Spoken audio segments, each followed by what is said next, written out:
What is up, second hour? Happy President's Day. I just can't think of a better way to spend President's Day than watching a review pre-calculus video for the test, which is tomorrow. All right, so hey, here's the deal. These aren't the test questions that I'm going to go through. However, these were the questions that I looked at and I said, oh yeah, I really like that idea. Okay, or oh yeah, I really like that concept. And so I already pointed these out to you last week. I said, hey, here's what you need to study for part 2, blah, blah, blah. We had a couple quizzes, we had some worksheets, whatever. But I think if you watch this video, maybe it'll help your confidence a little more, all right? So my suggestion is that you pause the video. So like I'm gonna go to this first slide. I suggest that you pause the video and try to do the problem yourself and then watch me do it, okay? But it's up to you, whatever method you want to try. But if you're going to pause the video, do it now because I'm about ready to start. Okay, here goes the first example, and you're going to have to do the conjugate, which of course would be secant plus tangent and secant plus tangent, which means that the bottom is secant squared minus tangent squared. I did FOIL, it's just that the O and the I went away. And then I'm going to distribute that red secant, be secant squared plus secant tangent. Ooh, looky there. Okay, this is already the answer. Oh, well, look at that. That's like what we wanted already. But now I got to go to my note card because it's been a while since I've used that.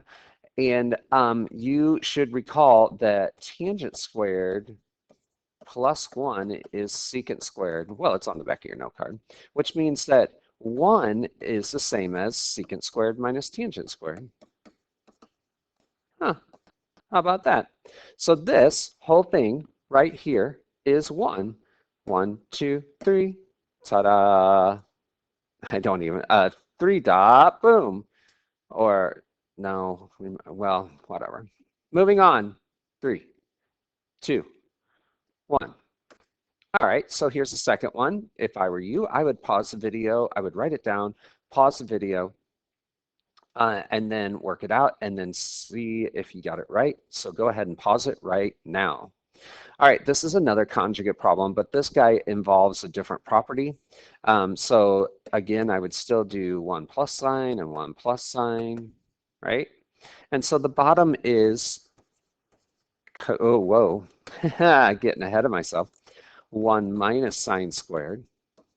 And the top is 1 plus 2 sine plus sine squared. But the bottom is cosine squared. And this didn't change at all. Okay, that's still not my answer. It looks like I want to get rid of fractions and I really want to get 3 terms. So then I'm going to split it up into 1 over cosine squared plus 2 sine, hello, over cosine cosine. That's saving me a step. And then sine squared over cosine squared. Okay, so this blob right here is still cosine squared, right? Alrighty. So we're getting close. Oh, look at that. So 1 over cosine squared is secant squared. I thought I changed to green. Yes, I know I did. This is secant squared. Sine over cosine is tangent. So that'd be 2 tangent. And 1 over cosine is secant. And then sine over cosine, sine squared over cosine squared is tangent squared.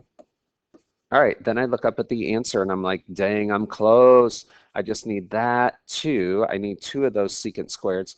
And I really need to get rid of that tangent squared on the bottom right. Well, little sidestep, tangent squared plus 1 is secant squared. So that means that tangent squared is secant squared minus 1. All right, so here we go. I'm going to replace that tangent squared with secant squared minus 1. I'm just going to replace this. with that. Okay, so that would be secant squared plus 2 tangent secant plus secant squared minus 1, and voila. That is 2 secant squared plus 2 tangent secant minus 1. Let's see if that's exactly the order that I wrote it. Ah, dang. 3 dots. Okay, we're 5 minutes into it. We've only done 2 problems. Yikes. Let's keep going. Next one. Okay, back to the basics. There will be some simple proofs on the test also, just to make sure that you remember just how we started it. And when we started doing trig identities, trig proofs, I said, when in doubt, turn everything into sine and cosine. And now I hope that that makes more sense to you guys. Let's see. So this guy would be 1 over sine. And this guy would be sine over cosine. And then remember, this is what we used to do back in the day. Cancel out. You get 1 over cosine, but 1 over cosine is secant. And when we first started doing this stuff, you guys thought that this was mission impossible, but now that you just saw me do that, we did like 10 days of this stuff, maybe 8 days. Okay, we did 8 days of this stuff before our first quiz because you guys were freaking out. And now you look at it and you're like, dang, what was I freaking out about? That's too easy. Let's look at another easy one. Okay, I like this one because it takes like a whole bunch of terms and turns it into one term, all right? So something similar to that. So I don't see anything wrong with cosine squared. Maybe I'll put it over 1. I'll make this 1 over sine. And I'll make that 1 over cosine. Okay. This would cancel out with that. I'm left with cosine over sine. But y'all know that as cotangents. That's cool. Look at that thicker ink. No need to pause that one or this one, was there? I mean, those are too easy, right? Those are simple, but I like the concepts that they reviewed and that I would like you to remember, at least when you get into college. Turn things into sine and cosine. Thus, I put it on the test. 3, 2, 1. All right, next one. This one's very similar. Gosh, I hope I didn't do 2 of the same. Okay, never mind. It's all good. You guys messed up on a problem like this on a quiz or something because you thought you had to draw 3 arrows because you saw 1, 2, 3 terms in here, but I tell you it's not 3 terms. I tell you it's 1, 2, okay? That grouping is 1 term there. It's like 2x squared. Okay, so multiply, multiply. I got to get rid of that, don't I? All right, so that would be cosine secant plus cosine squared cosecant squared. Well, cosine times secant, everybody knows that is 1. This is cosine squared over sine squared. Doesn't this move down to the bottom and become sine squared? Heck yeah, it does. And that's 1 plus cotangent squared, but that's cosecant squared. Look on your note card. Trust me. It's cosecant squared. We wrote it as cotangent squared plus 1 equals cosecant squared, but really it doesn't matter. And I'm moving on because this video is too long on a holiday already. 3, 2, 1. All right, write this puppy down and give it a shot. I'm going to guess that some of you guys are going to get this one wrong, or you'll get stuck or something. I don't know. Because you've, okay, so go ahead and pause it. All right, did you unpause? Great, I know you did. You guys FOIL wrong. So some of you guys just try to do it without writing it out twice, don't you? Yeah, you do. 1 minus 2 tangent plus tangent squared. Hey, look at that. I already have this part. Well, okay. And 1 plus tangent squared is secant squared. So that's secant squared minus 2 tangent, and we are done. Again, I like this problem. I like the property. I want you to remember that when you FOIL stuff in the future, you really need to write it out twice, because there's a lot of people the first go around wrote, hey, that's 1 plus tangent squared. No, it isn't. Okay, that's that one. Moving on. 3, 2, 1. Okay. Okay. Let's see what we can do. I don't know. I know I don't want to cosine squared with this one. I don't want to split it up, because if I split it up, I still keep the minus sign.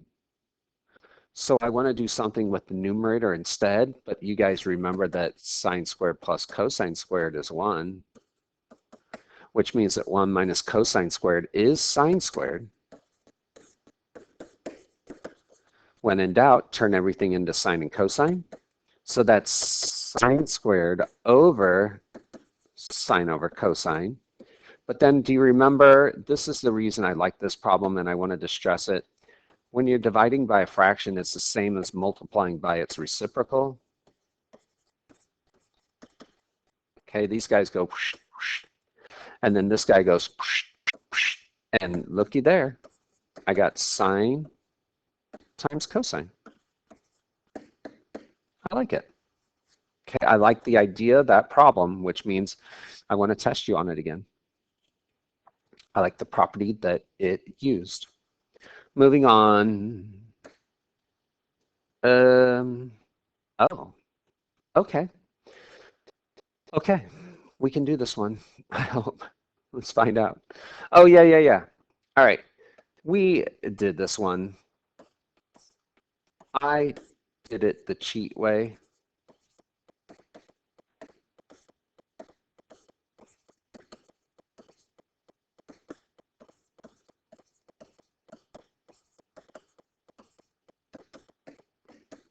But there's a, I guess maybe there would be a more complicated way, like trying to get a common denominator and then multiplying, and you have cosecant squared times secant squared, and that doesn't do anything, and wowza, that wouldn't go anywhere. So when in doubt, turning things into sine and cosine pays off. Gosh, we can't have that many more to do because we've already talked for 13 minutes on President's Day 2022. Hey, by the way, tomorrow is 2/22/22. Fun fact. Next. Oh, finally. I think this is our last example. Hallelujah. All right. I promised that I was going to put one of these in here because because some of y'all goofed on it the first go around. This is the identical problem that you messed up on before. I'm going to change the numbers, obviously. All right, so quadrant 2. Here's the angle. Tangent is of apples. So of apples. Ooh, trickaroo. The 3 had to be negative, not the 5. And then the hypotenuse obviously isn't 4. We can all laugh at that, right? This is 3 squared plus 5 squared equals x squared.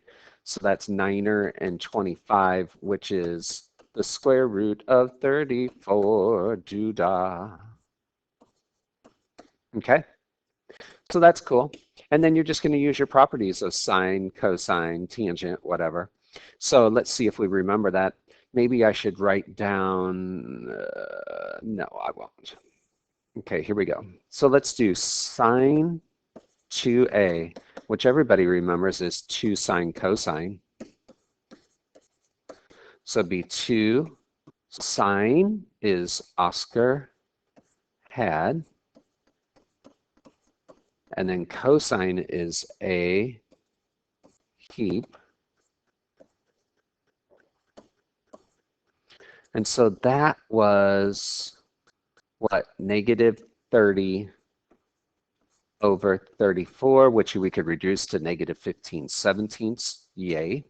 Next one, I'm not going to reduce it just in case the next one doesn't simplify and then I have to do tangent, you know, difference. All right, so here goes cosine 2a.